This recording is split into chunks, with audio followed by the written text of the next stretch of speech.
மகாராஷ்டிரா மற்றும் ஜார்க்கண்டில் அனல் பறந்த சட்டப்பேரவை தேர்தல் பரப்புரை முடிவுக்கு வந்தது. நாளை மறுநாள் வாக்குப்பதிவு, 23ஆம் தேதி வாக்கு எண்ணிக்கை.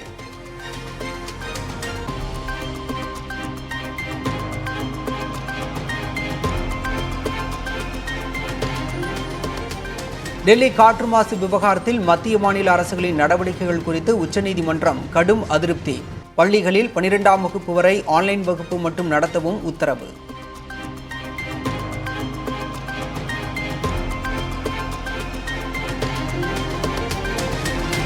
டெல்லியில் காற்று மாசு குறியீடு ஓரளவு சீரடைந்தாலும் கூட 4ஆம் நிலை கட்டுப்பாடுகளை கடைபிடிக்க வேண்டும்.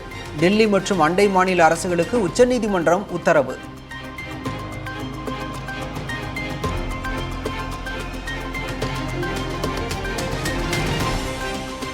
டெல்லியில் காற்று மாசு தீவிரமடைந்துள்ளதால் ஆரோக்கியமானவர்களும் கூட பாதிக்கப்படும் அபாயம். இயன்றவரை வீடுகளுக்குள்ளேயே இருப்பது, காற்று சுத்திகரிப்பான்களை பயன்படுத்துவது உள்ளிட்ட ஆலோசனைகளை வழங்கும் மருத்துவர்கள்.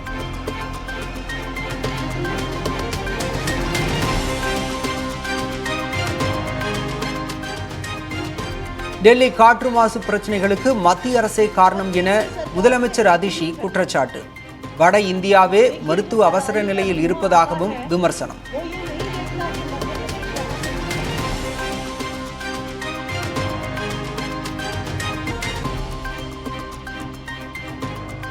சில்வர் ஃபாயில் பேப்பர் மற்றும் பிளாஸ்டிக் கவர்களில் உணவு பார்சல் செய்தால் கடும் நடவடிக்கை. உரிமத்தை ரத்து செய்து கடைக்கு சீல் வைக்கப்படும் என உணவு பாதுகாப்புத்துறை எச்சரிக்கை.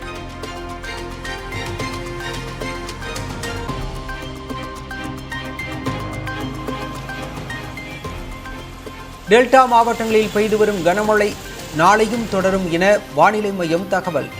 நெல்லை, தூத்துக்குடி, சிவகங்கை மாவட்டங்களிலும் மழைக்கு வாய்ப்பு என அறிவிப்பு.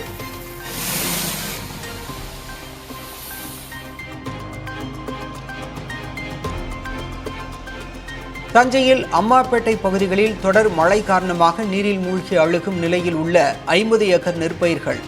வாய்க்கால் தூர்வாராததே காரணம் என விவசாயிகள் குற்றச்சாட்டு.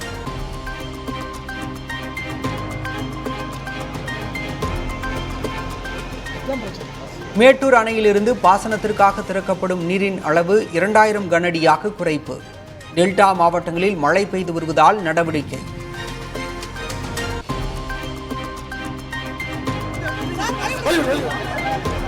தெலுங்கு பெண்களை அவதூறாக பேசிய வழக்கில் ஜாமீன் கோரி சென்னை எழும்பூர் நீதிமன்றத்தில் நடிகை கஸ்தூரி மனு. நாளை மறுநாள் விசாரணைக்கு வரவுள்ளதாக வழக்கறிஞர் தகவல்.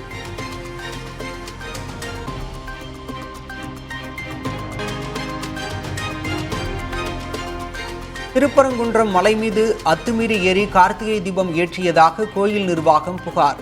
இந்து முன்னணி நிர்வாகிகள் 4 பேரிடம் காவல்துறை விசாரணை.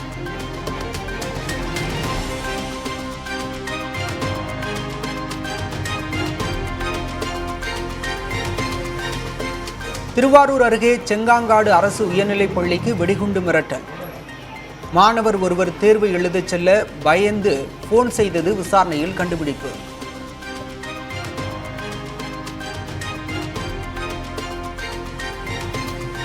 திருவையாறு ஐயாரப்பர் திருக்கோவில் பரிகார தெய்வங்களுக்கு நாளை குடமுழுக்கு. காவிரி ஆற்றிலிருந்து எடுத்து யானை மூலம் கொண்டு செல்லப்பட்ட புனித நீர்.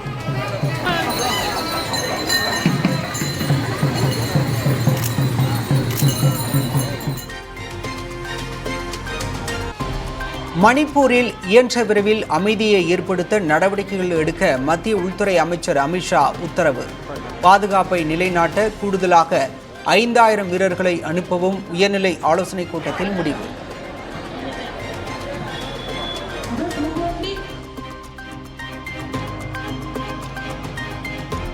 மணிப்பூரில் வன்முறையை கட்டுப்படுத்த தவறிய உள்துறை அமைச்சர் அமித்ஷா, முதலமைச்சர் பிரேன் சிங் பதவி விலக வேண்டும்.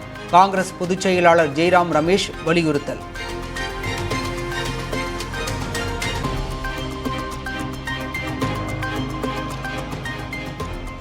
மணிப்பூரில் மீண்டும் வன்முறை வெடிப்பதற்கு காரணமான 3 சம்பவங்கள் குறித்த விசாரணையை தொடங்கியது NIA. குக்கி சமூகத்தவர், துணை ராணுவம் மோதல் உள்ளிட்டவற்றின் பின்னணி குறித்து ஆராய திட்டம்.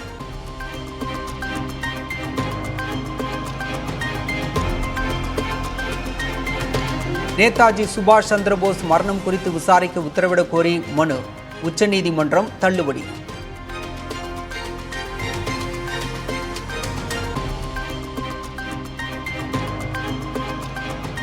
பீகாரில் தொடர்ச்சியாக பாலங்கள் இடிந்து விழுவது குறித்த வழக்கில் மாநில அரசு விளக்கம் அளிக்காததால் உச்சநீதிமன்றம் அதிருப்தி. பதில் தர தற்போது தருவதே கடைசி அவகாசம் எனவும் பொதுநல மனு மீதான விசாரணையில் உத்தரவு.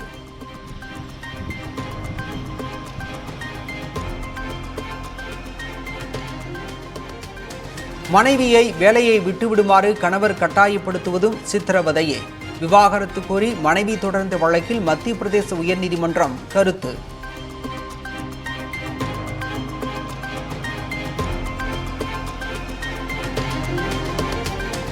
அமெரிக்காவில் பயிலும் வெளிநாட்டு மாணவர்களில் இந்தியர்கள் முதலிடம். 3,30,000 இந்திய மாணவர்கள் அமெரிக்காவில் பயில்வதாக ஓபன் டோர்ஸ் நிறுவன அறிக்கையில் தகவல்.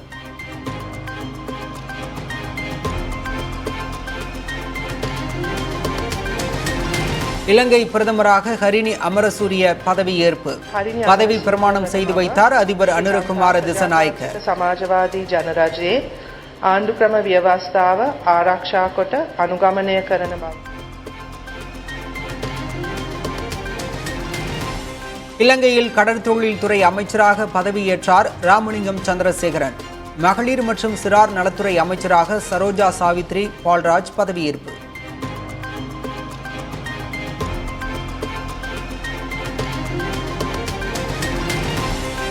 இலங்கை அதிபராக பொறுப்பேற்ற பிறகு முதல் வெளிநாட்டு பயணமாக இந்தியா வருகிறார் அனுரகுமார திசநாயக்க. அடுத்த மாதம் வரவிருப்பதாக இலங்கை வெளியுறவுத்துறை அறிவிப்பு.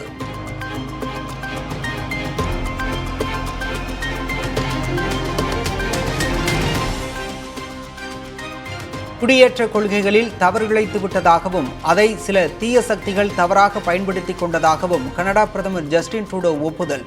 காலிஸ்தான் பிரிவினைவாதிகள் ஆதிக்கம் கனடாவில் தலைதூக்கியுள்ள நிலையில் கருத்து.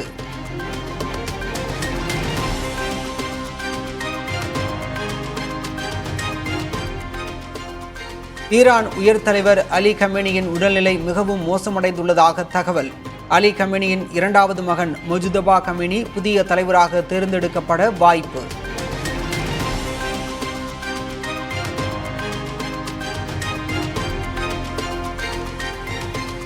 யுக்ரைன் மீது 1000 நாட்களாக ரஷ்யா நடத்தி வரும் போரில் 2046 குழந்தைகள் காயம் மற்றும் மரணம். ஐநா அமைப்பான யுனிசெஃப் தகவல்.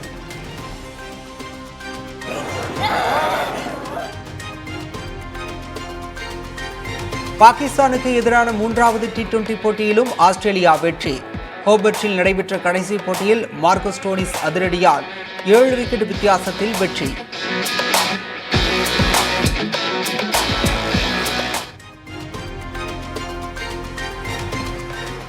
T20 கிரிக்கெட்டில் அதிக ரன் குவித்த பேட்ஸ்மேன்கள் பட்டியலில் விராட் கோலியை பின்னுக்கு தள்ளி 2ஆம் இடத்திற்கு முன்னேறினார் பாகிஸ்தானின் பாபர் ஆசம். 4231 ரன்களுடன் இந்திய வீரர் ரோஹித் சர்மா தொடர்ந்து முதலிடம்.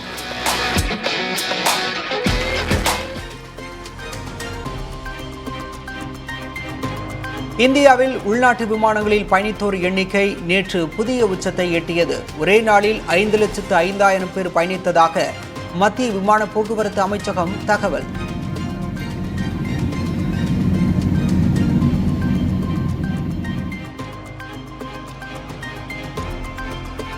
உலகெங்கும் டெங்கு காய்ச்சல் பாதிப்புகள் அதிகரிக்க பருவநிலை மாற்ற பாதிப்புகளும் முக்கிய காரணம். அமெரிக்காவின் ஸ்டான்ஃபோர்ட் மற்றும் ஹார்வர்ட் பல்கலைக்கழகங்கள் நடத்திய ஆய்வில் தகவல்.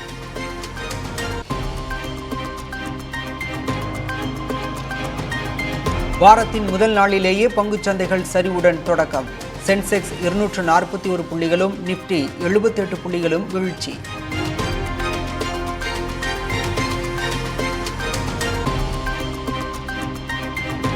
சென்னையில் ஆபரண தங்கம் சவரனுக்கு சுமார் 500 ரூபாய் அதிகரிப்பு. கடந்த வாரம் குறைந்து வந்த நிலையில் தற்போது மீண்டும் உயர்வு.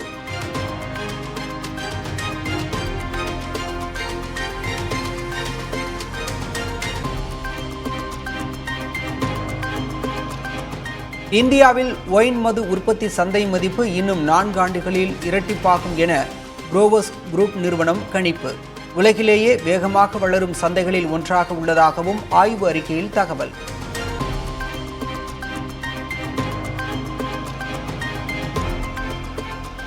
கொரோனா தாக்கிய புற்றுநோயாளிகளுக்கு கட்டி சுருங்கியுள்ளதாகவும் வளர்ச்சி வேகம் குறைந்துள்ளதாகவும் மருத்துவ ஆராய்ச்சியில் தகவல். கொரோனா கிருமிகளை கொண்டு புதிய ஆராய்ச்சிகளை மேற்கொள்ள உள்ளதாக அமெரிக்காவின் நார்த் வெஸ்டர்ன் பல்கலைக்கழக விஞ்ஞானிகள் அறிவிப்பு.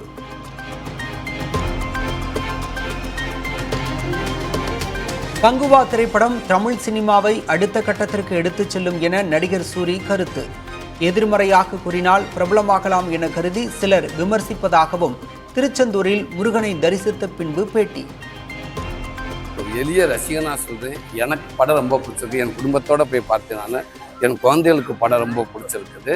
தமிழ் சினிமாவை அடுத்த கட்டத்துக்கு எடுத்து போறதுக்கு முயற்சி பண்ணியிருக்காங்க. அது வாரம் வந்து அந்த கேமரா முன்னாடி ஏதோ ஒன்று சொன்னார், நெகட்டிவா சொன்னாதான் நிறைய பேருக்கு போய் ரீச் ஆகுது. அதுக்காகவே வந்து படம் பார்த்துட்டு அதுக்காகவே சில பேர் பேசுறாங்க. அப்படி வரி பகிர்வில் 50 விழுக்காடு முறையை நடைமுறைப்படுத்த வேண்டும். சென்னை வந்துள்ள மத்திய அரசின் 16வது நிதிக்குழுவின் கூட்டத்தில் முதலமைச்சர் ஸ்டாலின் வலியுறுத்தல்.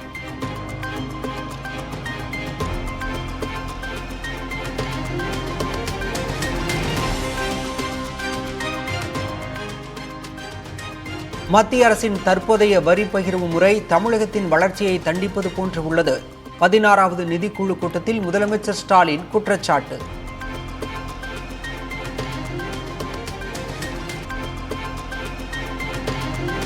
உள்ளாட்சி அமைப்புகளுக்கு இடையான நிதி பகிர்வில் மாநில அரசுக்கு முழு அதிகாரம் வேண்டும்.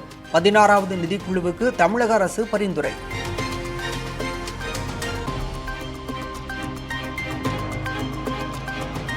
முனைவர் பட்டப்படிப்பு மாணவர்களை பேராசிரியர்கள் மதிப்புடன் நடத்த வேண்டும் என உயர்கல்வித்துறை வலியுறுத்தல். தனிப்பட்ட வேலைகளுக்கு பயன்படுத்திக் கொண்டால் கடும் நடவடிக்கை எடுக்கப்படும் என அமைச்சர் கோவிச்செழியன் எச்சரிக்கை. தொகை ரீதியாகவும் பண ரீதியாகவும் எதிர்பார்க்கிறார்கள். அதனால் நாங்கள் மன உளைச்சலுக்கு ஆளாகிறோம் என்ற செய்தி சில இடங்களில் வந்ததற்கு பிறகு அவைகள் களையப்பட்ட நடவடிக்கைகளும் உண்டு. எனவே கல்வி கட்டணம் தவிர வேறு எந்த கட்டண தொகையும் ஆராய்ச்சி மாணவரிடம் பெறக்கூடாது என்று கடுமையான உத்தரவையும் பிறப்பித்திருக்கிறோம்.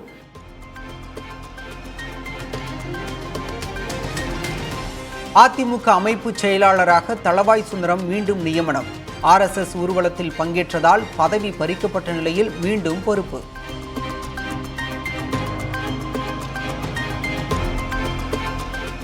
(2026) சட்டப்பேரவை தேர்தலில் அதிமுகவுடன் கூட்டணி என வெளியான தகவலுக்கு தமிழக வெற்றிக் கழகம் மறுப்பு. பெரும்பான்மை பலத்துடன் அரசு அமைப்பதே குறிக்கோள் எனவும் விளக்கம்.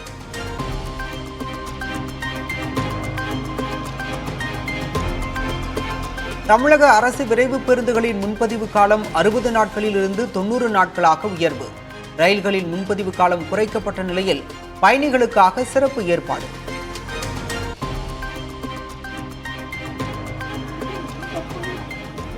ராமேஸ்வரம் கோயில் அக்னி தீர்த்தம் அருகே கடலில் கழிவுநீர் கலப்பதை தடுக்க கோரி வழக்கு. நகராட்சி ஆணையர் அறிக்கை தாக்கல் செய்ய உயர்நீதிமன்ற மதுரை கிளை உத்தரவு.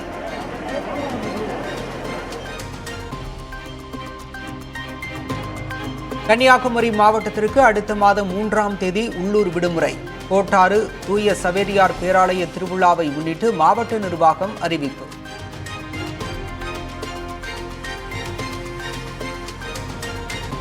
தருமபுரியில் பிரசவத்தில் தாய் சேய் உயிரிழந்த விவகாரத்தில் தனியார் மருத்துவமனை மீது நடவடிக்கை. மகப்பேறுக்கு தீவிர சிகிச்சை கூடாது என மருத்துவத்துறை இணை இயக்குநர் சாந்தி உத்தரவு. இலங்கையிலிருந்து கடல் வழியாக ராமேஸ்வரத்திற்கு கடத்தி வரப்பட்ட 4.5 கிலோ தங்கம் பறிமுதல். வருவாய் புலனாய்வு மற்றும் சுங்கத்துறை அதிகாரிகள் விசாரணை.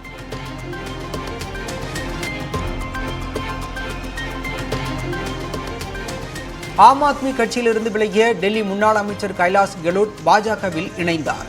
மத்திய அரசுடன் சண்டையிட்டுக் கொண்டே இருந்தால் டெல்லி வளர்ச்சியடையாது என கருத்து.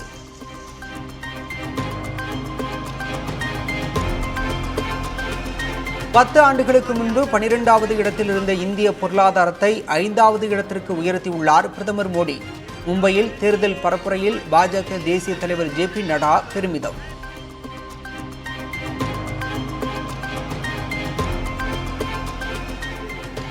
50% வரை மட்டுமே இடஒதுக்கீடு உச்சவரம்பு என்ற நிலையை மாற்றுவோம். மகாராஷ்டிர தேர்தல் பரப்புரையில் காங்கிரஸ் மூத்த தலைவர் ராகுல் காந்தி உறுதி. एक है तो सेफ है, एक कौन है? एक नरेंद्र मोदी जी हैं, अदानी जी हैं, अमित शाह जी हैं. सेफ है तो कौन सेफ है? अदानी जी सेफ हैं. कष्ट किसको होगा? धारावी की जनता को होगा. சபரிமலையில் நாளுக்கு நாள் அதிகரிக்கும் பக்தர்கள் கூட்டம். எளிதாக தரிசனம் செய்ய சிறுவர்கள், முதியவர்கள், மாற்றுத்திறனாளிகளுக்கு தனி வரிசை அமைத்து அனுமதி.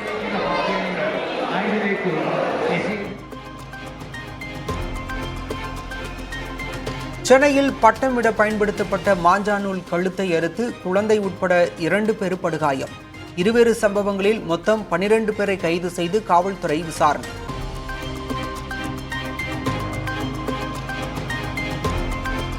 சபரிமலைக்கு சென்றுவிட்டு கூகுள் மேப் உதவியுடன் வீடு திரும்பிய ஐயப்ப பக்தர் ஆற்று சகதியில் சிக்கி தவித்த பரிதாபம். வத்தலகுண்டு அருகே 5 மணி நேரமாக தவித்த மாற்றுத்திறனாளி பக்தரை பாதுகாப்பாக மீட்டது காவல்துறை.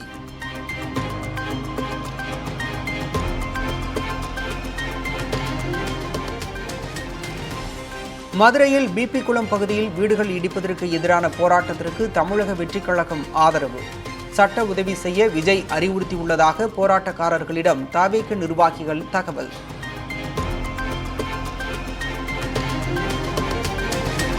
இந்தியாவின் முதல் ஹைட்ரஜன் ரயிலுக்கான தொழில்நுட்ப வரையறைகளை முடிவு செய்து உதிரி பாகங்கள் கொள்முதல் செய்யப்பட்டதாக தகவல்.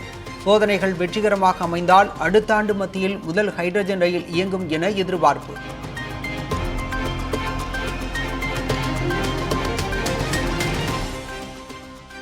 சென்னையில் ஆப்பிள் போன்களை தயாரிக்கும் பெகட்ரான் ஆலையை கையகப்படுத்துகிறது டாடா. 60% பங்குகளை வாங்குவதற்கான ஒப்பந்தம் கையெழுத்தாக உள்ளதாக தகவல்.